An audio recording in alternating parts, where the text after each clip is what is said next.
Yo, what's up guys, Insane Game Freak here. I'm going to do kind of my overall thoughts and views of the Chimera arc as a whole because the anime finally finished it, and I believe we're going into the election arc, I believe is what the next episode is called. And I am going to assume this is the last episode because the next episode literally looks like it has nothing to fucking do with the previous episode. So I'll talk about the last episode that aired today and then kind of talk about my thoughts on the arc as a whole.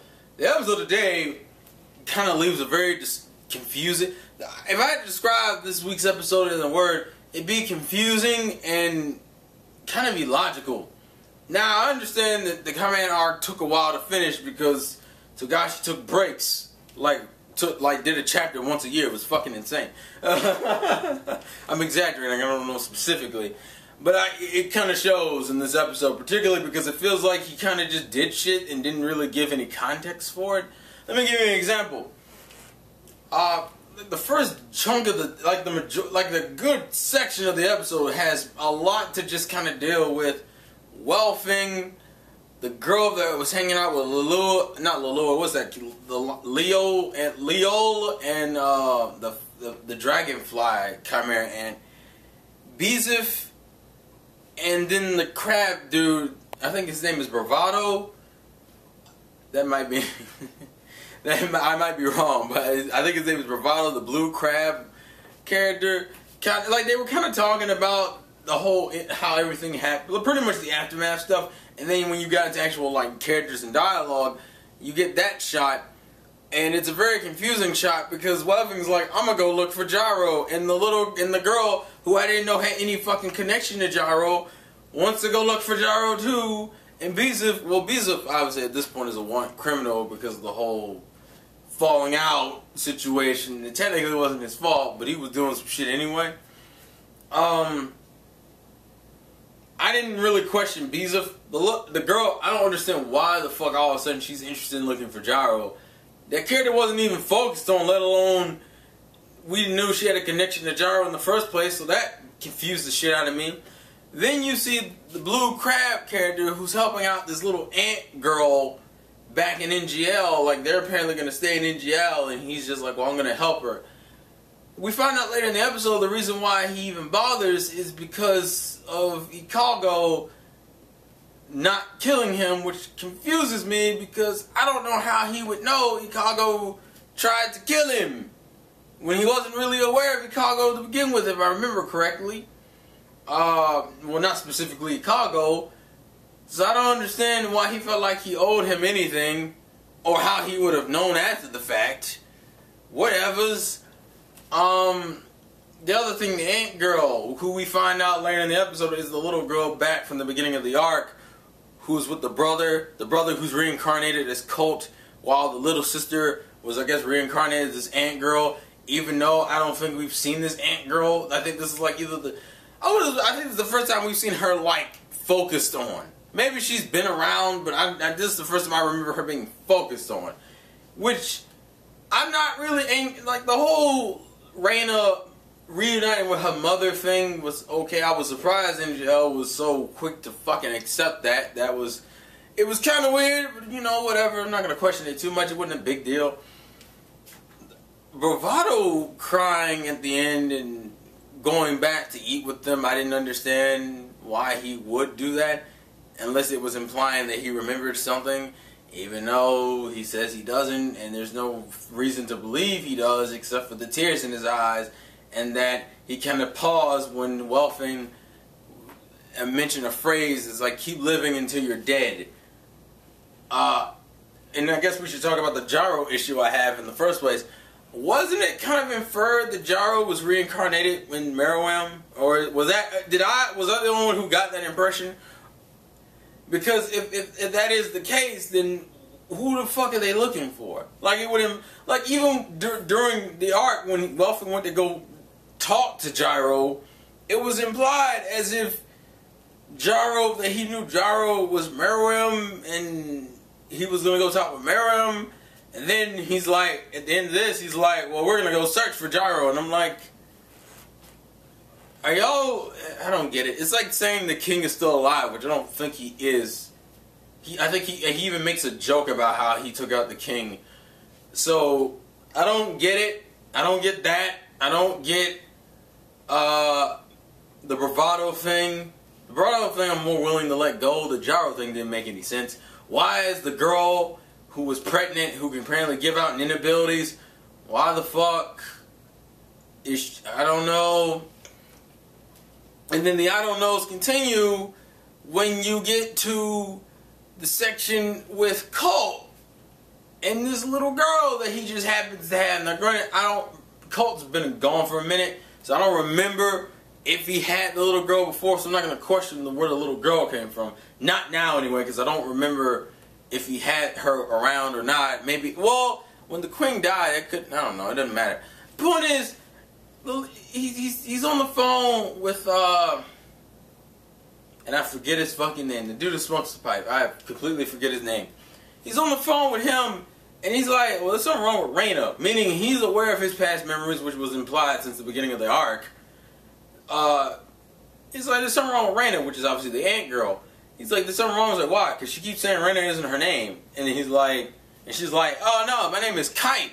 This is where the fucking, I just was like, huh? Like, I had just went full on, what the fuck are you doing? Like, what the fuck is this about? Because essentially it's implying the Kite got reincarnated as a little girl, even though there is no reason for you to believe this based on everything you've seen in the arc. One, Piro killed Kite. Two, Piro never said anything, which kind of bugged me as a general thing anyway. The Piro never said anything about what she did with Kite's body after she killed him. Did she just automatically reanimate him? Because it's kind of obvious it's through Kite's death that her inability was born. But the problem is, when she tells Gon right before the fight about that, yeah, he's already dead, she never really goes into detail about why she reanimated the body in the first place, which would have been really helpful in this particular situation, because now you're like, well, why the fuck would Kite being reincarnated? Because of our assumption, Piro killed him and then reincarnated his body and kind of just reanimated his body, but obviously his brain had been dead for too long. That's an assumption apparently. Now it's plausible, because I think it has been kind of assumed that if you eat the person's brain, that's all you really need in terms of nutrients, and that would carry a soul over, because obviously the queen didn't eat Kite's body because the shit's reanimated. So I'm like, okay, so that's if the girl's reincarnated, this is Kite's reincarnation as a little girl, that would imply that either the queen ate his brain. Actually, that's the only thing it could be, is the queen ate his brain. Even though we've seen the queen just eat full bodies before. So I'm kind of like, how the fuck is this Kite?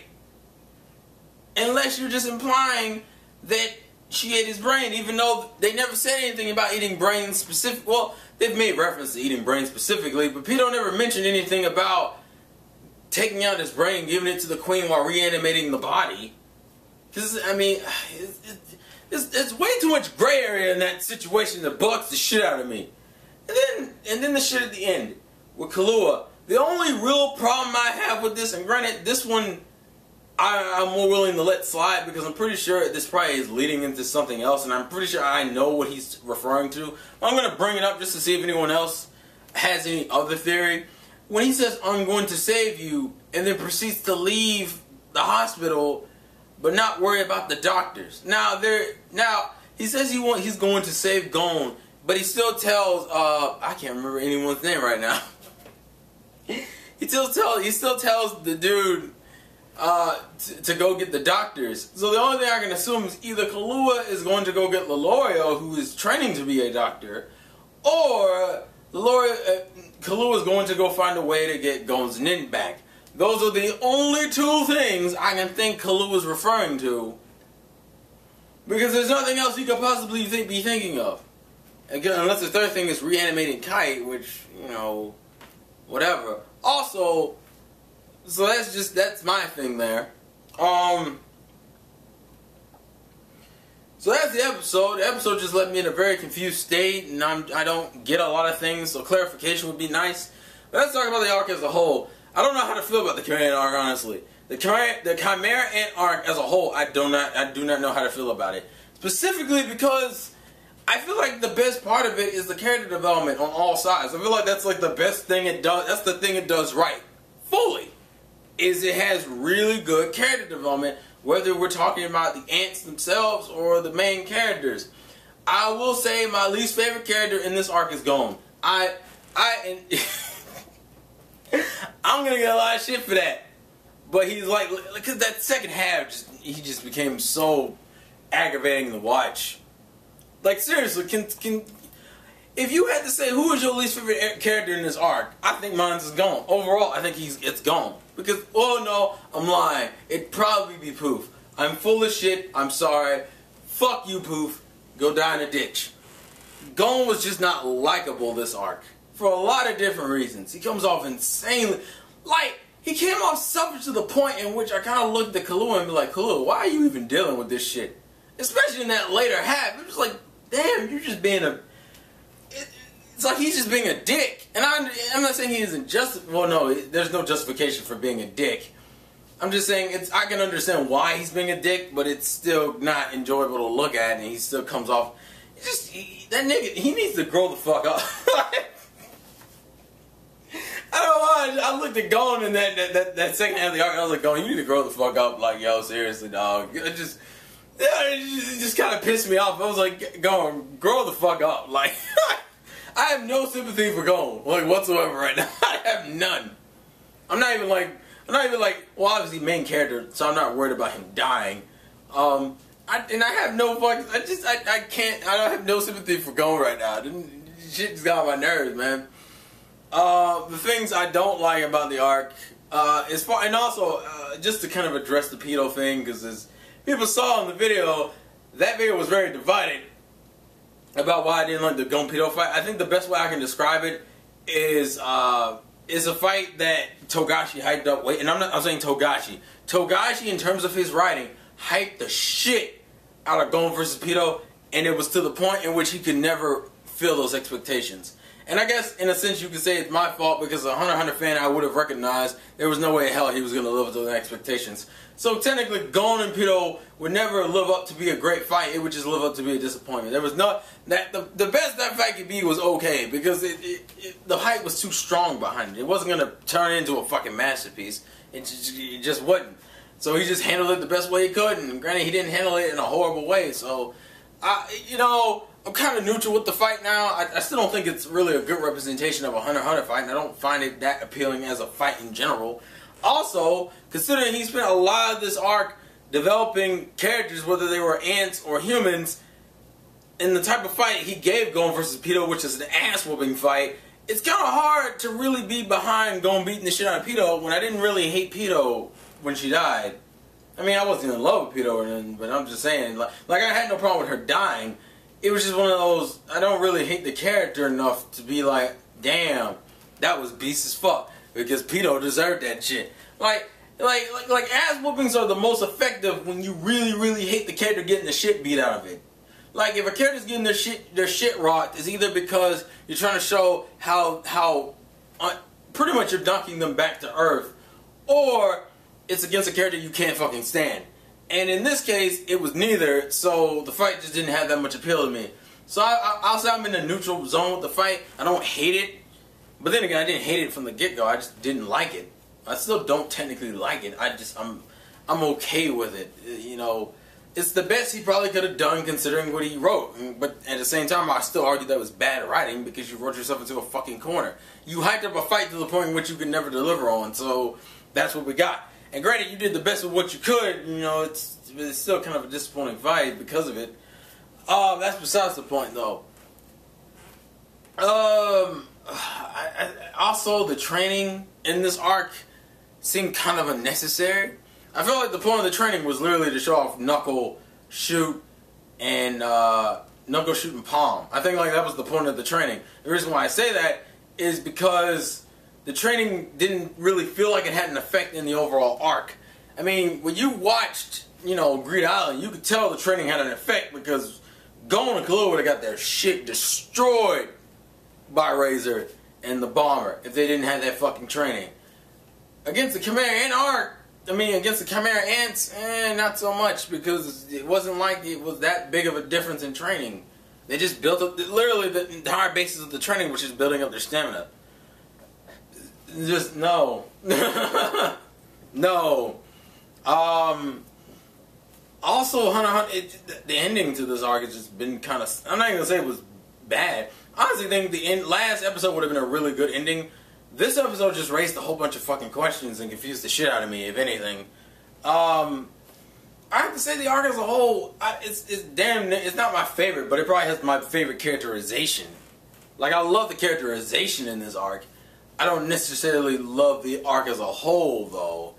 I probably would say, I actually don't have a favorite Hunter x Hunter arc, because every one of them has something inherently annoying about it, or nothing, like I probably would say I like the ending of Grid Island. I like the ending of Grid Island more than... Oh, no, I can't say that either. Because I do like the ending to this arc in terms of Gona Kamugi. I mean, Meruem and Kamugi, which was a very somber situation in general, because the arc is different, and I can see why it's people's favorite, but I still wouldn't even put it... It's kind of... I mean, I guess compared to everything else, it's better, but, like, I have yet to get to that arc where I'm just like, I love everything. Like, every arc usually has that one thing bad about it.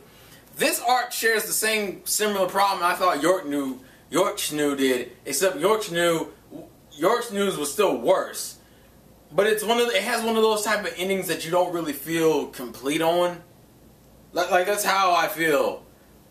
But then again, the difference is that the premise behind Chimera Ant arc is kind of a mystery in itself. Like when I finish this arc, I don't really know what I'm supposed to take away from it. Like, I'll say that, like, it kind of doesn't have a point to it. I mean, and the whole premise behind it was, you know, they used the card to get to Kite to learn more about his dad, and that didn't even fucking happen. This shit just took a goddamn... It sounded like you were walking down the path, and all of a sudden this big-ass cavern opened up, and this is Chimera Ant arc. So, I don't know. I don't know how I really feel about the arc as a whole. I mean, I love certain things about the arc. I think the characterization is literally one of the best things about it. I think that in itself puts the arc at the very... Like, the characterization in itself puts the shit at a B at the very least. At the very least, the shit's hitting a B just through its characterization alone. And I do like the early fights. I don't know. I don't know how I feel about it. As a whole, it just... Kind of just because of that whole feeling of what's the point of it all. And that last episode raised way too many fucking questions for my liking. Some of which just don't make sense, but whatever. But that's just kind of my general thoughts. Granted, this is kind of like a off-the-cuff first reaction type of deal. Just, I don't know. Please leave yours in the comment section below. I don't know how I feel about this arc as a whole, to be perfectly honest. I'm not even going to give this thing... I don't know how... Like, I don't even know where I would rank it. Well, I kind of know where I would rank it. But see, as I said, I don't have a favorite Hunter x Hunter arc. I have yet to get to an arc that I just purely love. That I purely love as a whole. I think this is the closest I've gotten, but it still has things wrong with it I'm not a huge fan of. Grid Island had problems. Yorkshire New had problems. Heaven's Arena has problems because... Well, Heaven's Arena... For what Heaven's Arena is supposed to do, it doesn't necessarily have specific problems, but the problems become apparent comparing to the rest of the series. And then everything, and then beginning stuff is kind of... I think, actually, I probably would say my favorite arcs are probably in the beginning. Yeah. The Hunter exam is probably the most balanced of things I like and things that were, you know, things that were good. The things I just overall enjoyed. As an overall experience, I probably would say the Hunter exam is like my favorite arc. I think the best thing about Chimera Ant is the characterization. The fights are probably around second place, particularly because the ending fights is the reason why it gets dropped down a little bit. I don't know. Shit's kind of going in my head. I don't really know what to say anymore. So please leave your thoughts and comments in the comment section below. This has been the Insane Game Freak. Life's a game, let it win, and I'll catch you guys later. Peace.